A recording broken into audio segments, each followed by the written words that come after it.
Bonjour et bienvenue sur Dessine-moi une rose. Aujourd'hui, j'aimerais vous parler de qu'est-ce que l'âme.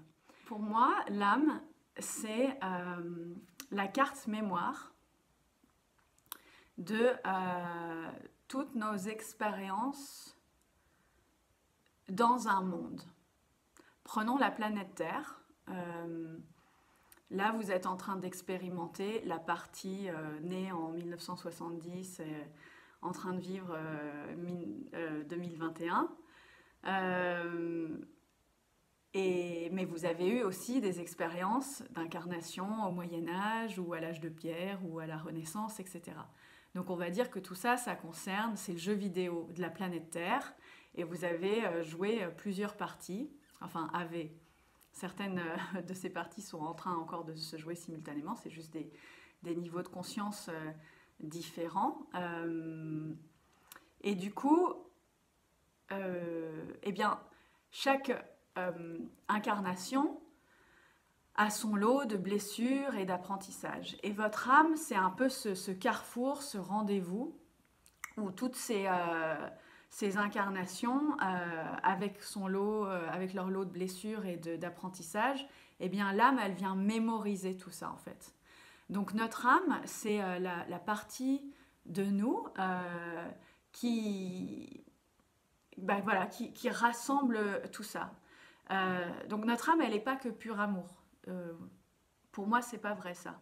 Elle a des blessures et elle a des apprentissages. Et en fait, elle a des messages surtout à nous transmettre parce qu'elle a besoin qu'on l'aide à libérer ses blessures, parce qu'une blessure créée dans la matière va, entre guillemets, être libérée par la matière aussi.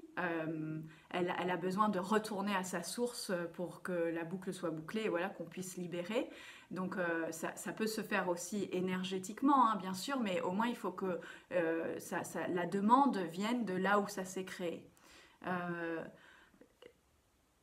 je pense qu'entre les différents mondes, on peut s'aider d'âme à âme, si je puis dire, parce que du coup, on aurait plusieurs âmes.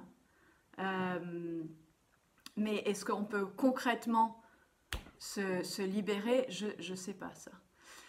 Mais je pense que oui, il y a une communication de toute façon qui est constante et qui est multidimensionnelle aussi. Mais donc du coup, notre âme, c'est pas vrai qu'elle est pure sagesse, c'est pas vrai qu'elle est pure amour, mais elle a beaucoup d'apprentissage, ça clairement.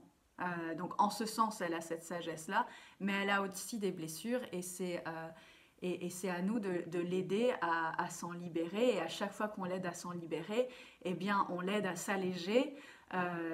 Et ce qui aussi nous permet de recevoir ces apprentissages et ses sagesses plus facilement parce qu'elle est moins lourde. Et puis aussi, bon, c'est pas un désavantage quand même, si on l'aide à soigner ses blessures, eh bien du coup, elle n'aura pas besoin de revenir créer une incarnation pour justement régler cette blessure et la soigner. Parce qu'en fait, tant qu'il y a blessure, pof, bah, on retourne dans le jeu vidéo parce que voilà, c'est quelque chose à libérer.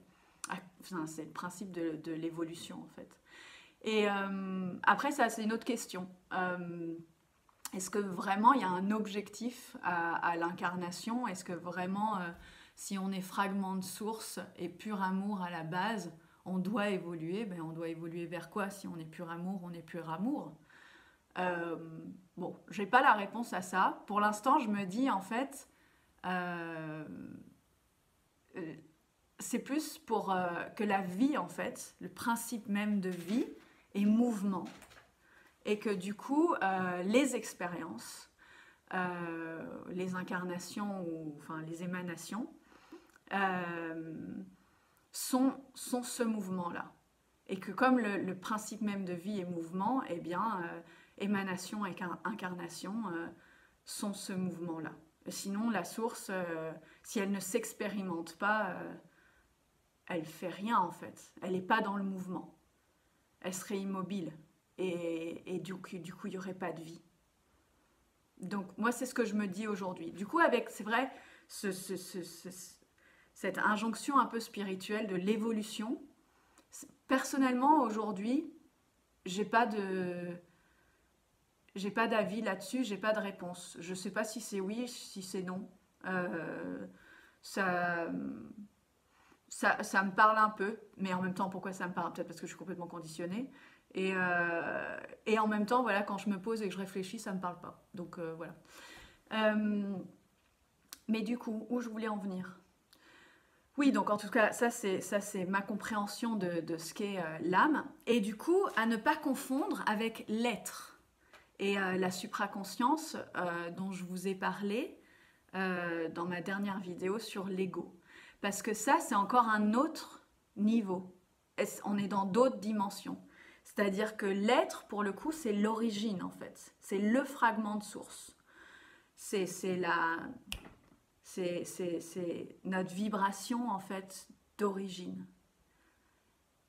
Et du coup, c'est ce qui va ensuite se diviser par centaines de milliers d'émanations et d'incarnations pour expérimenter. Et donc du coup, plusieurs âmes sont reliées à cette supraconscience. Pour moi, hein, si je suis ma logique, une âme est la carte mémoire de toutes les expériences dans un monde, et que comme il y a plusieurs mondes et plusieurs univers, bah, ça serait logique qu'il y ait plusieurs âmes. Et après, ce que je pense aujourd'hui, c'est que effectivement, donc, comme une âme regroupe les mémoires et les expériences de plusieurs, si on prend la planète Terre, du coup, c'est pas des émanations, c'est des incarnations. Et ben, que en fait, donc ça s'appelle transincarnation. Le fait qu'on ait plusieurs incarnations simultanées, ça, je l'ai expérimenté, que du coup, on puisse communiquer avec une autre incarnation simultanée et qu'on puisse s'aider entre incarnations avec, à transmettre nos guérisons et nos apprentissages. Après, est-ce qu'on peut communiquer avec d'autres dimensions? Ça, je l'ai expérimenté aussi. Donc, moi, par exemple, une femme écaille, on va dire poisson, sur une planète bleue, complètement aquatique, où il n'y a que de l'eau. Les êtres là-bas sont un peu comme des avatars, mais sauf que les jambes sont recouvertes d'écailles. Et donc, bah, je reçois régulièrement de l'aide et des enseignements de cette dame-là, qui est une facette de moi. Euh, donc ça, voilà, je pense que ça peut fonctionner, mais elle m'aide. Est-ce qu'elle pourrait me guérir? Peut-être, j'ai pas vraiment essayé, ça pourrait être intéressant. Mais voilà, je pense que vraiment il y a cette espèce d'écosystème d'information et d'énergie qui est vraiment possible, hein. Et, et du coup, voilà, mais ne pas confondre l'âme et la supraconscience, parce que du coup, la supraconscience, pour moi, c'est vraiment l'origine. Et du coup, cette femme poisson, elle est reliée à la supraconscience. Céline Bonnevet, elle est reliée à la supraconscience, mais c'est pas du tout les mêmes niveaux dans les multidimensions. Voilà. Si je pense à d'autres choses que j'ai envie de vous partager, je le ferai. Si vous avez des retours à me faire, d'accord, pas d'accord, intéressant, honteux, enfin genre, non, soyez gentils quand même. Et mais voilà, avec plaisir. Bonne journée, ciao.